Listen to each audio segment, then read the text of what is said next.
Hello and welcome to Hammerheads episode 6. I am Miles Watts and this is Marcus Wilson. Hello, Marcus. Hello. And what are we doing today? Well, we are at number 6 in our 17 of the best Hammer films, which we are taking from the BFI recommended list because it's a good place to start.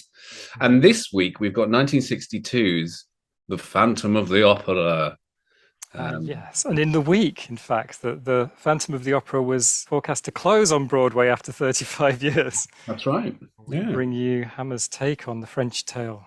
So maybe we've cursed it because, it's about a cursed production. So, after 35 years on Broadway and in the West End, Phantom has finished just as we're starting this podcast. So whoever listens to this, you're part of this curse now. You've helped us all end the tyranny of the 35 years of Phantom of the Opera. And seeing as this week's movie is about a haunting of sorts, I thought I'd tell you the story of a haunting that I experienced back in the year 2000. I remember the year 2000. Yes, it's a tale I call The Millennium Bug. So you'll probably remember that in 2000, I was taken on for a new role in the Highlands and Islands of Scotland. And the idea was that I'd move around over a period of 2 years. I'd visit about a dozen different publicly funded galleries and museums and help each of them with a plan to attract new visitors. So in October 2000, I'd been sent to stay at this place called the Pier Art Centre, which is on an old stone gallery building on the harbour front at Stromness. And Stromness is a tiny little village on the Orkney Islands, it's off the north coast of Scotland, basically. And the thing about Orkney is that when the winter approaches, night falls at about 3 o'clock in the afternoon, and it doesn't get light till about 10 o'clock in the morning, and it's usually raining.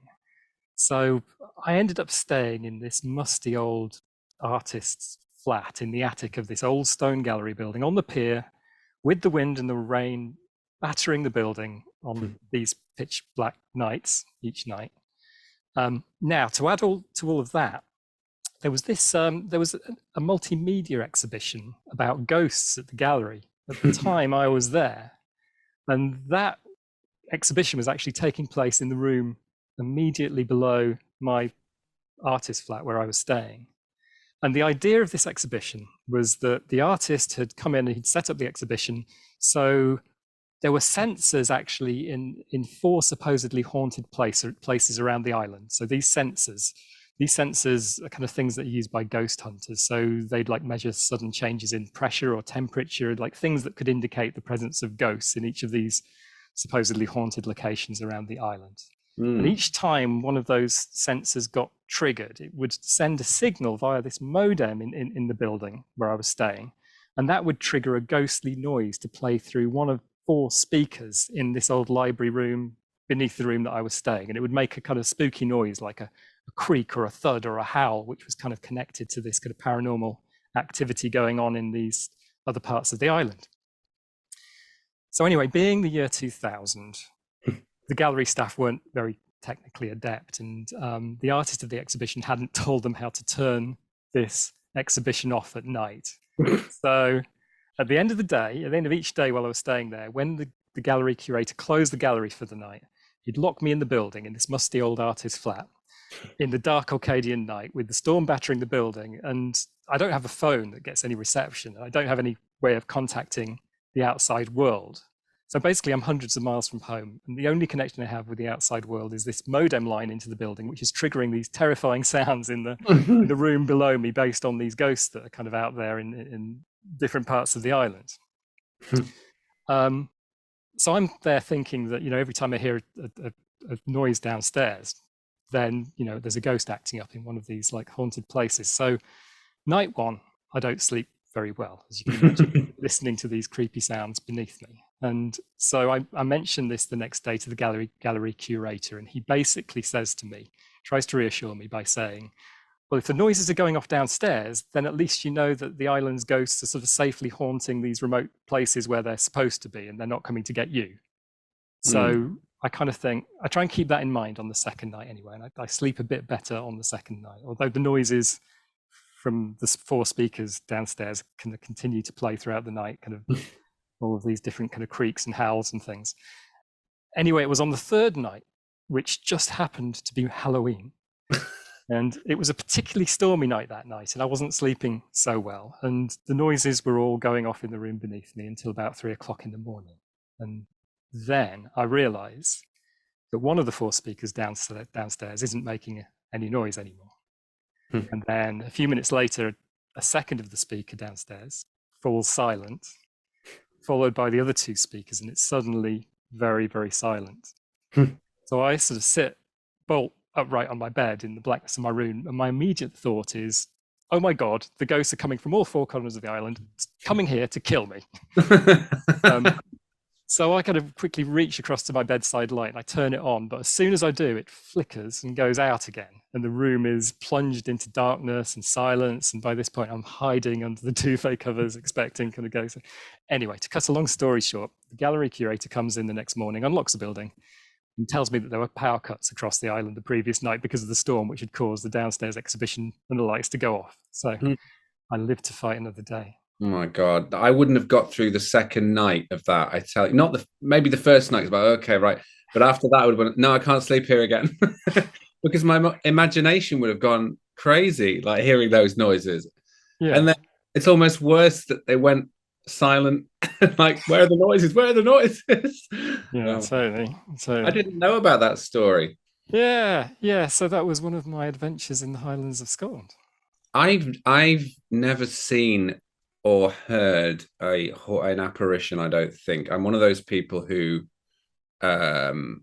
doesn't really believe it, but I'd like to believe it. And if people do believe it, I'm happy for them to believe it.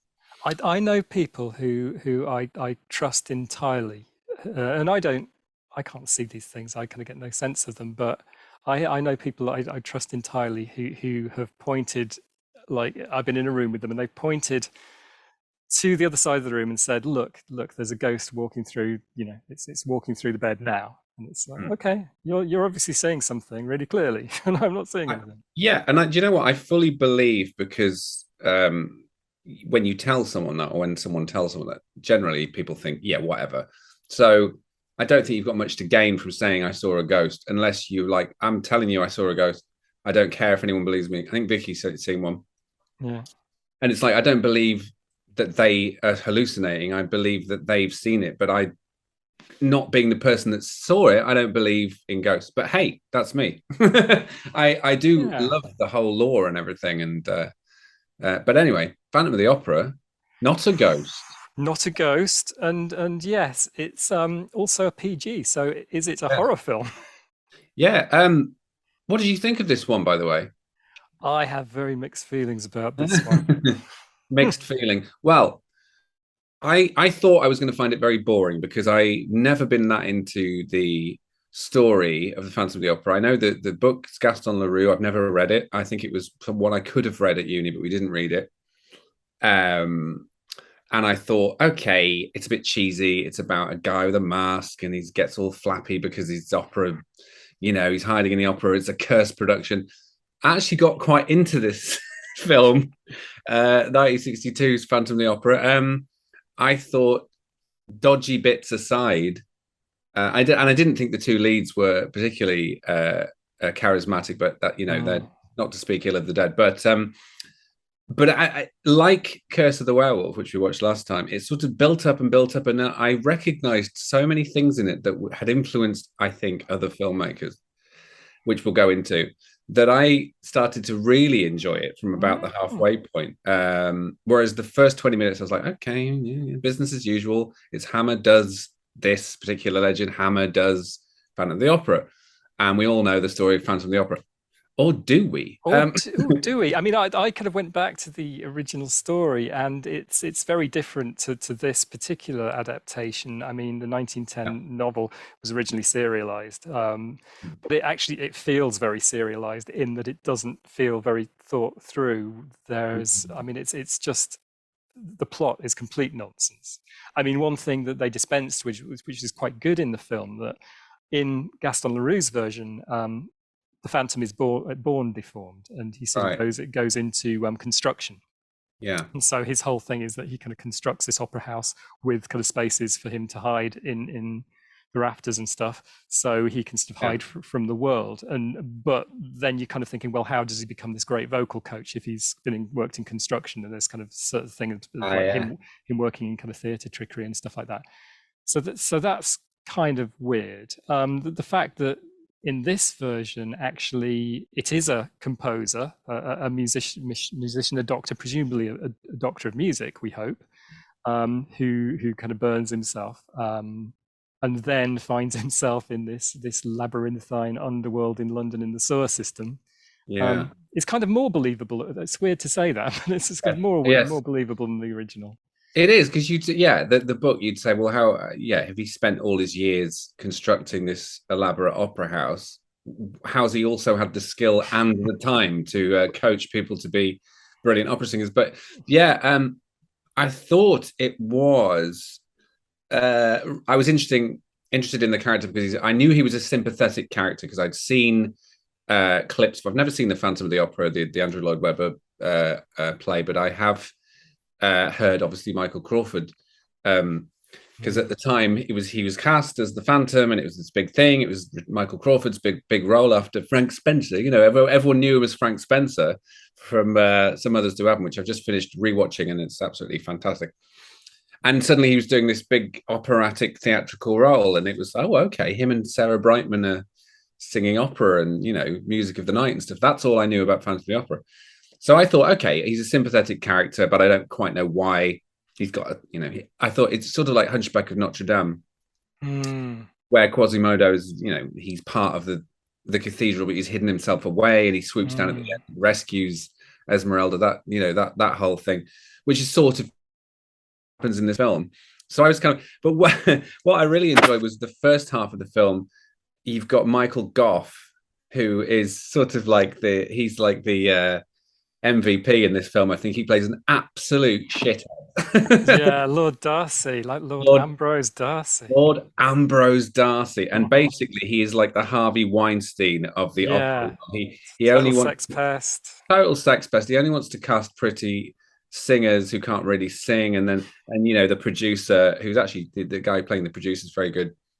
He's sort of like, she's also got a great voice, as well as a nice rack. Yeah, this is Edward D'Souza as Harry Hunter, isn't it? Edward He's D'Souza. kind of for me, he's almost more the kind of the lead, the romantic lead, whereas you kind of only forgive the Phantom for all the horrible stuff that's happening because all of that seems to be franchised out to this dwarf character that we're not really sure is whether he's keeping the Phantom hostage or that he's like the henchman of the Phantom. But basically, all the killings that I think the Phantom probably performed in the book is done by this dwarf character, and you kind of think, oh well, the Phantom didn't really want those characters dead. Maybe it's just the dwarf going around and doing this stuff. Yeah, because he just found him one day, didn't he? And I mean, we'll come to that, the origin of the Phantom, which is my favorite part of the movie by far. You sort of hear this. I thought it built up really nicely. So you hear this voice in the walls, saying, "I want you to sing, but only for me. When you sing, you will only be singing for me." And then she's like, "Okay," and she tells, the producer, and the producer's like, "All right, well, I'll investigate this." Then you find out where he's hiding, which is behind the fire in the sewer and all that, and then she gets kidnapped, and that I like the build-up of that. And then I like, it didn't fail to deliver that sort of scene where he's playing Toccata and Fugue, and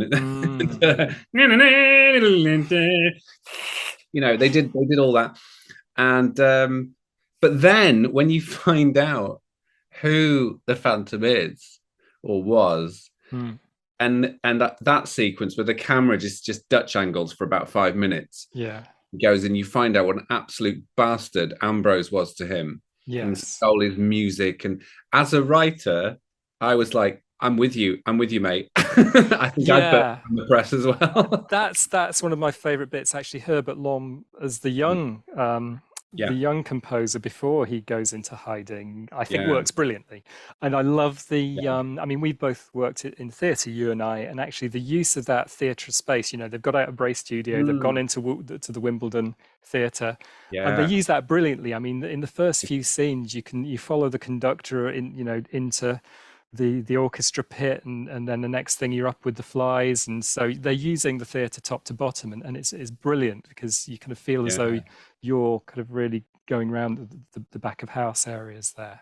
It was Quite lovely that magical. they sort of shored up their production because you know their sets, even though they're amazing, they are sets, and you're aware that Yeah, they're sets. They almost look like theatrical sets, you know, in Hammer movies, and it's partly down to the time, the budget, the lighting, and stuff. But that's what makes Hammer Hammer is that you're on a really great set to yeah. film. It's not meant to be ultra realistic. It's meant to be a suggestion of gothic horror, and it's not like well. And there's a story about that actually to do with the concrete pillar that Herbert Lom is supposed to bang his head on after he gets burned, and he vetoed it. He said, "I'm not banging my head on a concrete pillar, so can you get a rubber one?" And they were like, "Well, it's going to take time and money." And he went, "Well, spend the money." Yes. Well, you've got 100 people in the orchestra, and you're Yeah, paying for so many extras, and like yeah, you're not going to give me a rubber thing to bang my head against. yeah, exactly. So they did, and he does, and it's a good moment, like when he's he's been burned, and it reminded me of several movies that have come since, and it reminded me of Sam Raimi's Dark Man, Mhm. which is one of my favorites, where Liam Neeson plays a scientist who gets burned and then comes back for revenge and has to wear masks of other people's faces, and it's got this real tragedy about he can't be with his girl anymore, and he can't come out into the world, so he has to try and do stuff undercover and stuff. And it also reminded me of, especially when Herbert Lom, his character, is burned and he jumps into the sewer. He jumps into the river that leads into the sewer. I mean, that's straight. They took that straight out of that for Batman Returns. Oh yeah, okay. The penguin at the beginning, they throw him into the river. He floats down into the sewer, and he's greeted by penguins. In this case, it's a dwarf. Um, so I thought that was, and also reminded me a bit of another Batman films, The Dark Knight, when Harvey Two Face is burned and he's Um, you know. I hope that Christopher Nolan, Sam Raimi, and Tim Burton have all seen The Phantom of the mm, Opera, because the scene where Herbert Lom goes to complain, well, he goes to get revenge, he goes to set the press on fire. The whole thing is done in Dutch angles. I'm like, if Sam Raimi hasn't seen that, he really should, yeah. because that's him. That's Sam Raimi's thing, is the Dutch angles and the sort of arch revenge and the burning and Well, um, weirdly, I mean, genre jumping here, but it reminded me of well, the Pink Panther franchise, because Herbert Lom goes yes, on to play Commissioner Dreyfus like the year later, I think. He starts in all the Pink Panther films, and Commissioner Dreyfus's character's narrative arc is actually very similar to Professor Petrie's yes, narrative arc in terms of this kind of really obnoxious man driving him mad. So he kind of goes out there and kind of he's forced to go out and kill. got that. He does, and he's got that nervous laugh. And The eye. also the twitch in the eye as well, Yeah, which I kind of like almost at the mask at the end. You can almost see that kind of I can't yeah, remember. Is it Revenge of the Pink Panther? But the last one Herbert Lom was in, where he plays, and he's down in the basement, and he invents a disintegrating with ray, the doesn't laser. Yeah, he? Yeah. And the last thing that happens to Commissioner, what's his name, Herbert Lom, Dreyfus. Dreyfus, is that he disintegrates himself by accident. The last thing to go is his twitching eye. Yeah, and I wonder again. That's sort of for me. That's right back to the Phantom Mask. And I Yes. wondered if they got some inspiration from the Phantom Mask there. I wonder, actually, they probably had a chat with Herbert Lom and said it's going to be a bit Phantom of the Opera, and he probably said, "Yeah, well, Mm. where's Herbert Lom from? Do you know? Do you know his anything Is he the Czech? Well, it would have been Czechoslovakia back then, I guess. right? Yeah, because he's got a really interesting accent. This is a hint of a. I don't know whether that's his training or anything, but he always had a very interesting little sort of lilt to his voice, the way he It says. adds gravitas, doesn't it? Yeah, and he's great. He's got a great face, Herbert Lom, and he's obviously one of my favorite films of his is The Lady Killers. I think he's absolutely incredible in that. He's just got this intense face and this brilliant sort of pursed mouth and big Yeah, eyes. But yeah, I think he's great in this, but obviously he doesn't get the chance to be in it much because he's hiding in the walls the whole time and wearing a mask. and playing um, organ. Yes, I and don't know playing. how he got his massive organ into that sewer system. Oh, I were think that missing. was. I don't think the. How I did don't you think get the your dwarf massive could. organ into this sewer system, Herbert Lom? I don't know if the dwarf could have got that in there on his back, or There that. is that. There Yeah. is that. Yes. I guess where there's a will, there's a way. But I thought that was pretty good. I don't know the sewer thing. Is that like an invention for this film? Is it in the original film? Yeah, I think so. I mean, the original was more the story he'd created these. in yeah, the hidey opera, holes within the opera house. It wasn't which the is floor. terrific. And I thought that's the way it was going because I didn't know much about this movie going in, and so I thought he was gonna be hiding in the walls of the opera house. And like, oh, how gothic and weird! And he's living in the walls. He's like he is the opera house, you know. I mean, Um, I think that the plot for this film was taken more from the previous Universal films. There was a mm, black and white silent in 1925, I think, with Lon Chaney, which yeah, was a very popular version of this. Then it was reprised, I think, in the 40s with Claude Rains as the Phantom to a less great critical reception. But that sort of um, I think those stories got rid of this idea that he was deformed from birth yeah. and introduced this thing of him being burnt later in life. And yeah, I I do think like also introduced the thing that he was a musician or sort of a doctor of music before, hiding out. yeah. Yeah, and I mean the scene where he so helplessly goes into to Ambrose and just says, "Please, I've written all these things. I've written an opera. I've written an adagio. I've written all these amazing pieces of music." And Ambrose just goes, "Yeah, you're not having any money." And he's like, but," and he's like really annoyed. He's like, "But I've done so much work." It's like, as a writer, I totally Yeah, just yeah, yeah. respond to that. I've written these amazing, well, not amazing, but I've poured my heart out into these things. Please, can I have some money? And they're like, tomorrow, tomorrow, tomorrow. It's like if that isn't the life of a writer, Yes. So then when he blatantly nicks it and says, "This is my work, my words, my music," you're like, yeah, I would go incredibly murderous at that point. Be Yeah, warned, be yeah, this guy warned, is just, producers. he's the worst. Does Ambrose, I'm trying to remember now, he's scared off by the Phantom when he sees his face, but is that the end of Ambrose? I was thinking exactly the same thing, and you just watched the film and you can't Yeah. remember. I couldn't remember what happened to Ambrose, whether he gets his comeuppance. I don't think he He does, just does he? disappears. He Yeah. disappears. I mean, the sad thing is, and spoilers if you haven't seen the film, is that when I said I think it was on, I said to Vicky, "Oh, he's going to leap down and save her and die, isn't he?" Because like when the dwarf lad's hanging off the chandelier, I was like, "This is the end for." And I thought he's just got to Yeah. enjoy. She's performing his opera, and he's there and he's crying, and you can see his eye with his tear in it, and then that's the last bit of happiness the first bit of happiness he's ever had in his life, and then he has to jump down and get smushed by a great big iron chandelier. But he has to rip his mask off first, of course, to let the Of course, audience. yes, and The it's great quite. big reveal. But again, it's because it's a Hammer film and because it's the '60s. It feels like a continuation of all the other ones. It's a Hmm. bit like Curse of the Werewolf. It's a bit like, Well, it is in terms of the kind of unrequited love thing. Well, there's kind of like the love story in there, isn't there? And yeah. And I read somewhere that Cary Grant was supposed to be involved in this movie at some point, and he was either going to be, but everyone seems to think he would have played the Phantom, and it would have been a bigger role if it had been Cary Grant because I can't imagine him playing.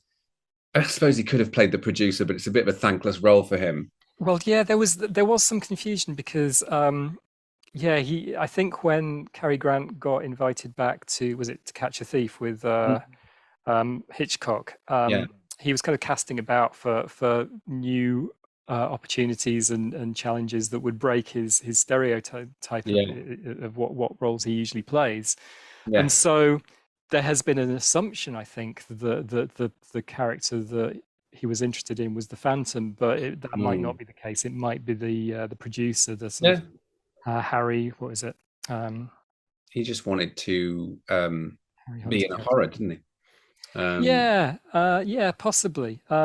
But I mean, it's the what's his name, Anthony Hines. He writes this. He's sort of at this point, he's sort of transitioning from producer to writer, and mm, he has this nom de plume of John Elder at this stage. mm, But I think Anthony Hines realised that Cary Grant was looking around to play this a part in a Hammer horror film. So I think it was written for Cary Grant, whether he was to play yes, the that's right. producer or the Phantom. It was written for him, apparently. Yeah. So, yeah. But I thought it's the most I've enjoyed the sets of a Hammer film since I'd say Dracula in '58. So That's what I loved about this film. I mean, I love yeah, that it takes it out of Bray Studios and takes it into like a real theatre, and it yeah, just, I mean, it's a more costly film for them. I think it's kind of double what they were usually paying in terms of a film budget at the time, but I think that really benefits from that. like it was a few $100,000 this one, as opposed to like $100,000, which is their usual allocated budget, wasn't it? So, but yeah, I think the sets are great. The theatre use is brilliant. I thought that was amazing how they integrated the theatre with the sewer and the little hidey holes and the sets and stuff like that. Yeah, I yeah. I th- just you sort of think with a huge budget, this could have been super gothic and yeah. but that's Hammer. Hammer didn't have huge budgets, so you can't really sort of write that into it. You've got to enjoy it for what it is. I tell you what, they had some great supporting roles as well. Obviously, you've got Miles Malleson again as he's been in Yeah, all the films so far as the like drunken bishop and all this. And he plays the coachman, but I really like the first coachman that you see. He's terrifying. He looks like Mr. yeah. Block.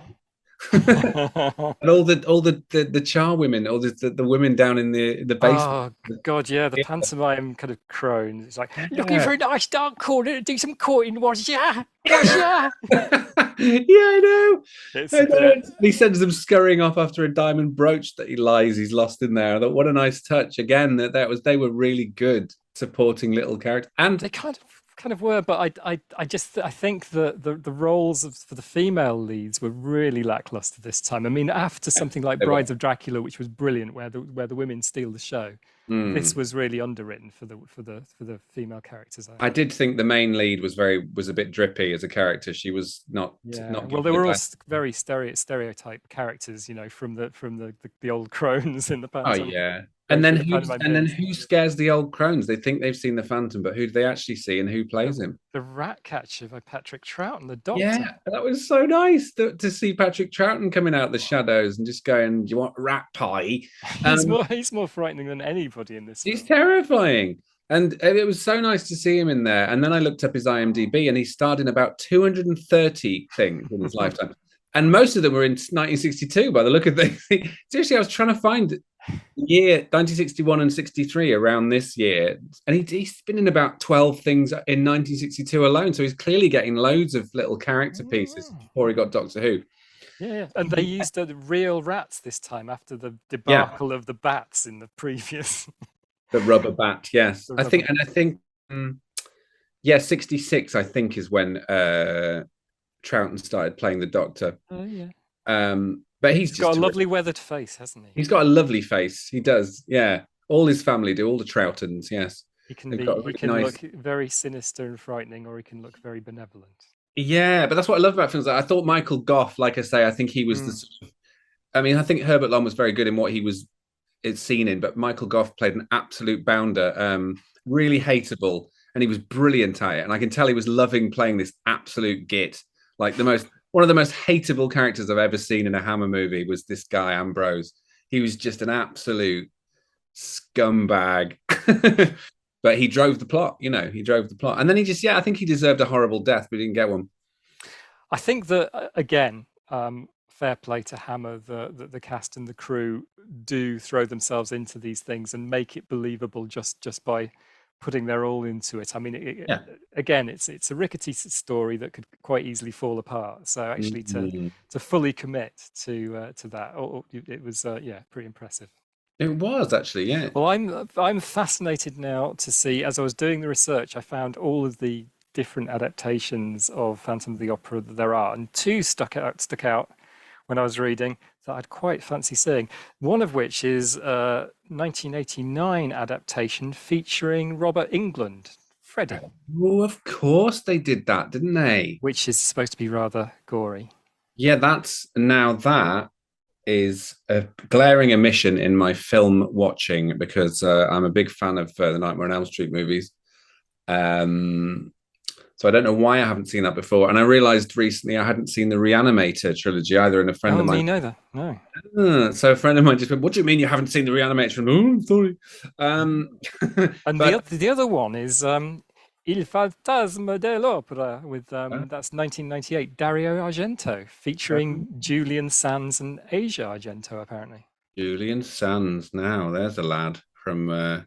I think his brother used to teach my sister at school. Yes, of course. Mr. Sands. Not Mr. Sands is in the building, which, as we know, Yes, talking about theatres, what does Mr. Sands is in the building mean? it means there's a fire. Run. Fire! Fire! Fire. Fire. um, Yes, again, I should have seen that one because although actually I have to say I only discovered Argento a few years ago because of Vicky because I made her watch some Romero because I'm a big fan of George Romero, Oh yes. and Vicky's a big fan of very artsy horror as made by Dario Argento. So she showed me Suspiria, which is a phenomenal film, and she bought me. We haven't watched it yet. Profondo Rosso or Deep Oh Red. yes. Again, we just haven't got around to watching it, but yeah, maybe that's homework. I should definitely see both of those films for the excellent talent involved. Because Robert Englund is great. I mean, he's kept going since the '80s, since Freddy, and he's still in Yes. demand. He popped up in Stranger Things recently. Um, Oh right, did he? Okay. yeah, and he's a cool guy, and he just seems to be in a lot of stuff. But yeah, and the Lon Chaney one, I think I've seen the Lon Chaney one because I can really remember him shuffling around with that amazing makeup on, the big forehead and the eyes and that brilliant classic Hollywood makeup. Yeah, this was straight off the back of the Hunchback of Notre Dame as well. I think he'd done that prior to that. I think my favorite version of the Hunchback is the Charles Lawton one, which is absolutely glorious. My Uh, favourite version of the Hunchback is Chris in your production at Edinburgh Fringe, where yeah. was it Chris who had the Hey, rucksack on? That was you who had the rucksack on under the coat. I thought about that because the guy in this, I don't know what his name is, Igor the dwarf. Yeah, it looked like there was this big gag my friend Chris Chapman did in a play that we were in years ago in Harrogate Theatre, and I play a hunchback. Yeah, and at the end, Dr. Frankenstein goes, I was called Eeyore. He says, Eeyore, did you go shopping earlier? I said, yeah. He goes, you've put your coat on over your rucksack. It makes you look like an enormous hunch. And I pull the coat off, and then sure enough, I'm wearing a rucksack. And I go, oh, that's better. And I got a huge laugh. And but It I'd worn was. It was I'd very worn it good. for a 90-minute play and just got to like, master. And then it's a bit of a sort of joke along the lines of the pit keeper in Princess Bride. Mel's is Oh it yes. Mel Smith? And he goes, don't even don't even think about trying to escape. It was that kind of guy. So yeah, I think Phantom of the Opera surprisingly good, despite I don't know, it's Hammer, despite its wobbliness, but I think it's a better film than Curse of the Werewolf.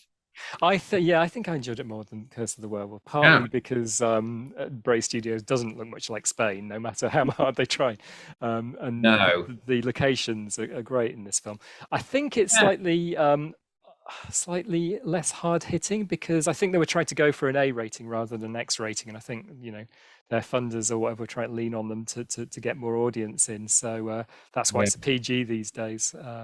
But Yeah, you could yeah, have done with a bit of gore in there, couldn't you? Like I think the weakest part of it is the leads, to be honest. I thought the producer was fine, but I thought the lady, the actress I've forgotten her name actually playing the main character, she was not well drawn out. yeah, Heather Sears. I mean, it's strange because she is a stage actress and an actress in film and television. Yeah, and it must be the way she was written, but I think, you know, Michael Gough carried that first half an hour, I thought, because he was such a complete bastard.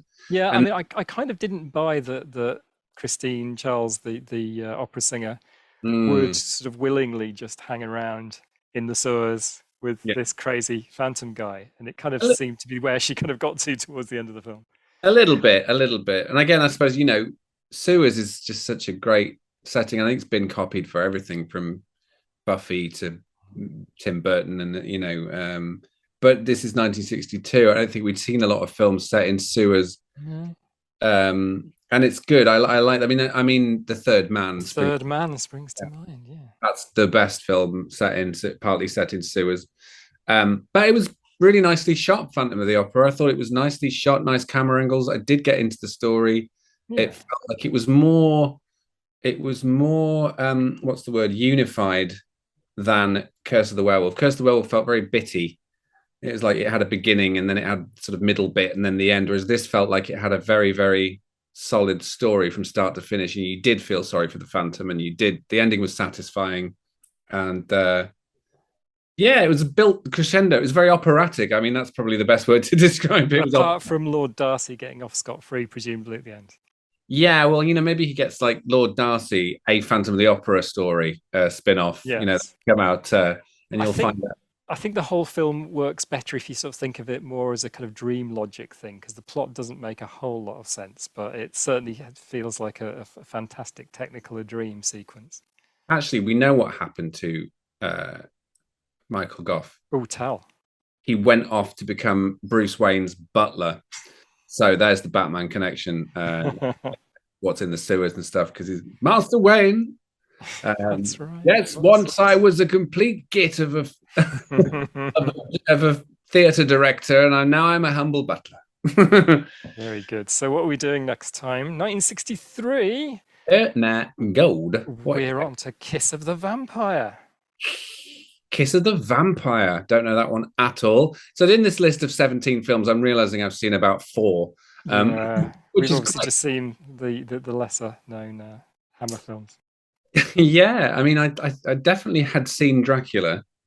Definitely hadn't seen Phantom of the Opera. Hadn't seen Curse of the Werewolf. So this is great. Loads of firsts for me. So I look forward to that one. Yes. And still no Leon Cushing next time, but we'll see them in the episode after that, the Gorgon. They'll be back. They'll all be back. Oh, the Gorgon. I'm glad we're doing that one because a few people have mentioned that we should definitely cover that one. Looking forward for some of those crazy psychedelic 60s Hammer movies. Well, that's it, because I think after this, correct me if I'm wrong, I think after this one in our list, we get to the slightly out there ones. And it's less the kind of, let's do this. Okay, let's do Phantom, let's do Dracula, let's do werewolves, let's do, and we start to get to the more loopy ones. Yeah, yeah, definitely looking out. I'm here for those. Excellent. Well, it's been a pleasure. As always. And thanks for listening. And if you enjoyed this one, there are 5 more episodes before this. Please subscribe and tell your friends and tweet at us. We're on Twitter, HammerPodHeads. And thank you very much for joining us. Ring that subscribe bell. Take care. See you next time. Bye-bye.